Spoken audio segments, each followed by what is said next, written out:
You're sitting there, maybe in bed, maybe on the couch, maybe you finally stop checking your phone, and then it happens. His name lights up your screen, after weeks, after months, maybe longer. The message is simple. Hey you, been thinking about you. How have you been? Your heart skips, not because you're weak, but because you're human.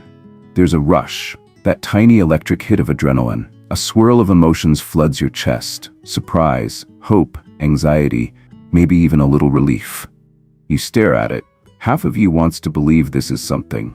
The other half remembers everything you felt when he disappeared. The confusion, the night spent overthinking, the slow erosion of your self-esteem as silence became the only answer. And now, just like that, he's back. Or at least his message is. It feels like a moment, like a sign, like a second chance wrapped in a 6-word text. But here's the truth no one says out loud. This isn't about the message. It's about how you respond. Because the words on that screen, they don't carry the power. You do. Let's talk about that. Let's talk about why he reached out and why your response will define more than just this conversation. It'll define your standard, your worth, and whether or not you're still available for the same pattern that broke your peace. Let's go deeper. That message he sent, it wasn't random, it wasn't magic, it wasn't fate. It was a ping, not a plan, not a commitment, not a meaningful return, just a test, a digital knock to see if the door still opens. Because here's what you need to understand. Men reach out after silence for all kinds of reasons, and most of them have nothing to do with love. Sometimes it's ego. He wonders if he still has you. Not because he's ready to show up, but because he wants to see if he still could. Sometimes it's boredom. He's lonely. It's 10 p.m. He scrolled past an old photo or remembered how easy it felt with you. Sometimes it's curiosity. He wants to know what you're doing, who you're with, whether you've moved on. None of those are reasons to respond, because none of those are rooted in respect, accountability, or growth. This is what most people miss. The message isn't always about you. It's about access. It's about testing the signal. A ping is not a comeback. It's a tap on the glass. Picture this. He sends a vague little message like, "Hey, been thinking about you." What did he really say? Nothing about why he left. Nothing about what's changed. Nothing about what he's willing to do now. It's a breadcrumb. And you are not someone who lives off crumbs. We live in a world where effort has been replaced by convenience. A DM, a heart emoji, a one-line text, it costs nothing. But women keep mistaking that flicker of attention for intention. Let's get clear. A message is not momentum. You don't respond to pings. You respond to presence. Real presence looks different. It's not casual. It's consistent. It doesn't whisper vague lines into the dark. It speaks clearly in the light. Let's talk contrast. Impulse versus intention. An impulse is a ping. It says, "I thought of you, I got curious, I acted." Intention says, "I've thought this through, I know what I want, and I'm showing up for it." Access versus effort. Access is easy. It's a late-night text, a swipe up on your story, a like on your post. Effort is rare. It's calling, explaining, apologizing, being clear.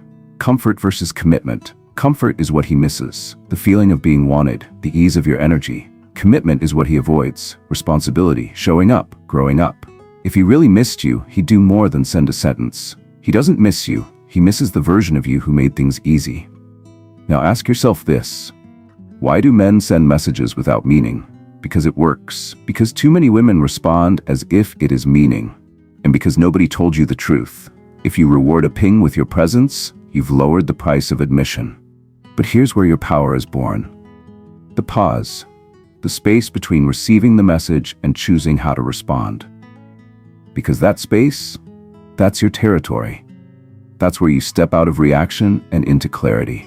Let's be real. Most men don't reach out because they've had some massive epiphany. They didn't go to therapy.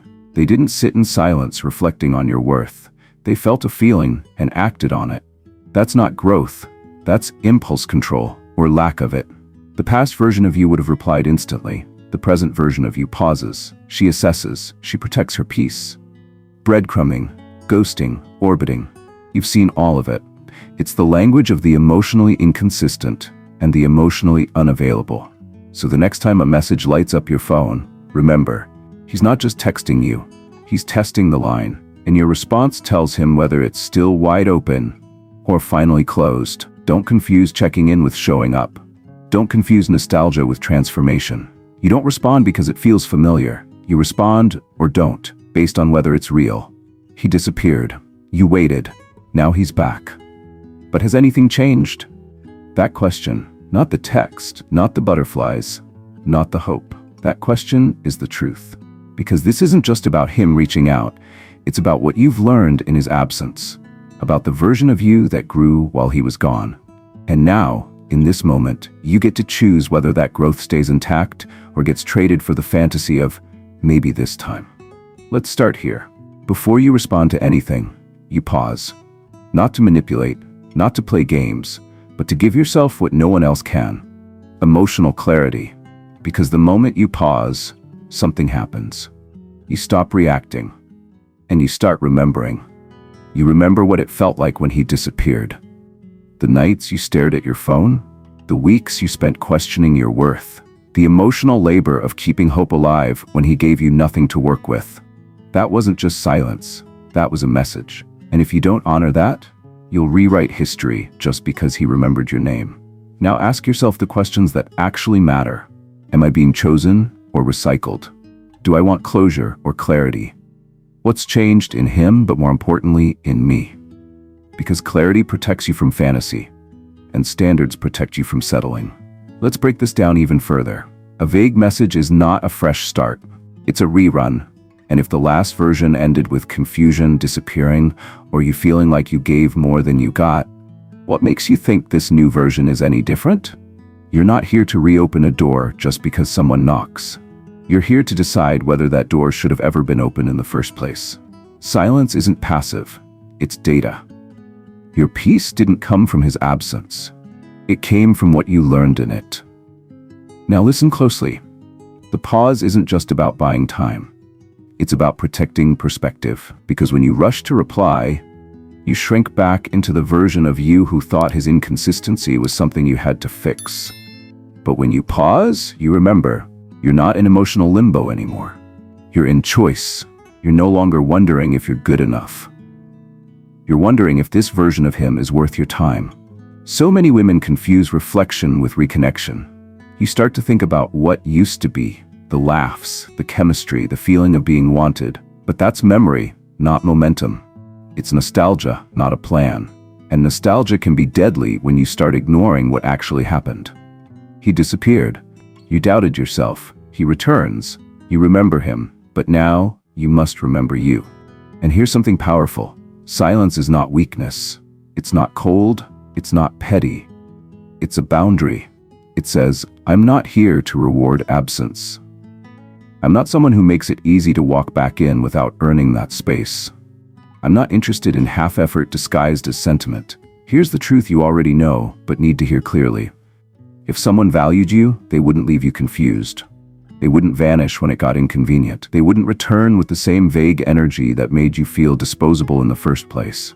So when he reaches out after silence, you don't chase closure. You hold your standard. You don't drop everything because he sent a text. You stop and ask, does this align with what I deserve, or just what I used to accept? You're allowed to want love.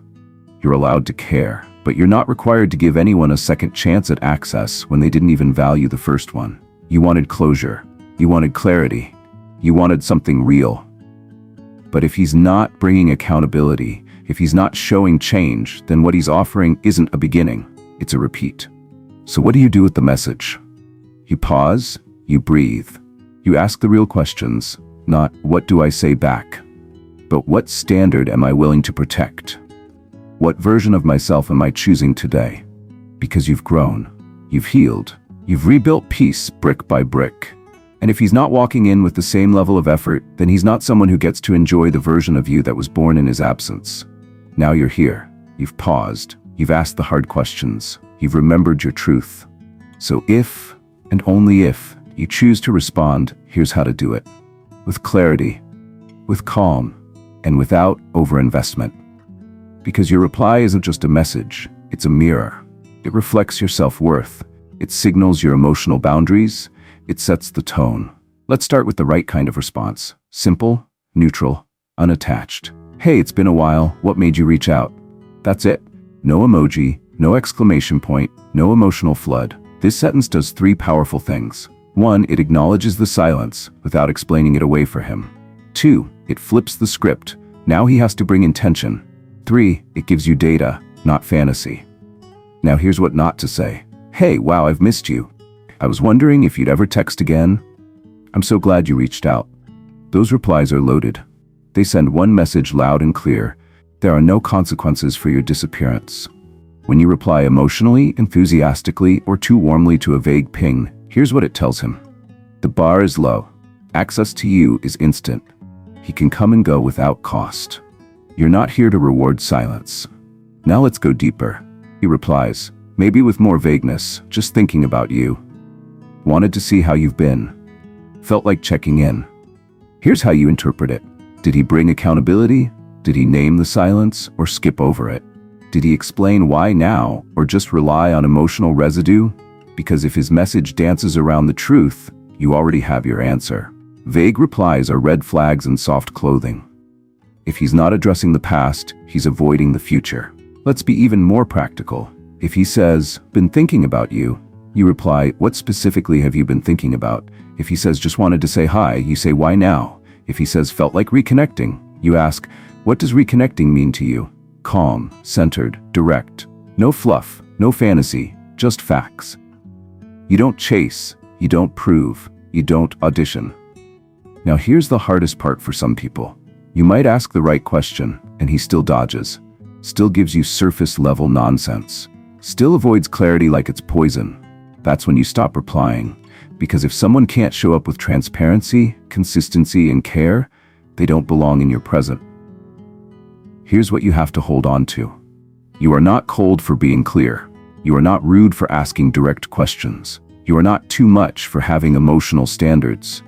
He reached out, but you decide whether he gets back in. You are not obligated to carry the emotional weight of a conversation just because someone remembered you exist. Let's say he does show up with effort. He names the silence, he brings accountability, he talks about why he left and what's changed. Even then, you move slow. Words are only as real as the actions that follow them. Anyone can say, I miss you. Few will show up in a way that proves it. So remember this when you're tempted to reply quickly. The more thoughtful your response, the clearer your standard becomes. And the more you match his effort, not his energy, not your emotions, the more power you hold. You're not hard to get. You're just not easy to forget. You're not bitter. You're better now. Your next move should never be about making him feel comfortable. It should be about making sure you don't shrink your standard just because someone showed back up with a pulse and a phone. So respond with clarity, or don't respond at all, because you're not just answering a text. You're answering a question. What do I deserve now? Let's be honest. There's power in words, but sometimes the real power is in silence. Because here's the truth most people never say out loud. You don't owe anyone a reply just because they remember you. You don't have to open the door just because someone knocks. Silence, when it's rooted in self-respect, not spite, is not avoidance. It's alignment. It says, I heard you. I saw the message, but I've outgrown the version of me that would have replied just to feel seen. It says, I no longer confuse attention with effort or nostalgia with growth. You're not cold. You're clear. You're not bitter. You're healed enough to not re-enter the same loop expecting different results. You're not hard to get. You're just not easy to disrespect. That text, hey you, thinking about you, it's not a comeback. It's a ping. And pings don't deserve your emotional investment. Presence does. Effort does. Clarity does. So when you choose silence, that's not the absence of a reply. That's the presence of a standard. Let this be the line you never forget. Your response begins the moment you realize you don't need one to feel whole. You're not here to chase closure. You're here to honor your healing. And sometimes the most powerful thing you can say is nothing at all. He reached out, but your peace never left. And that's the real win.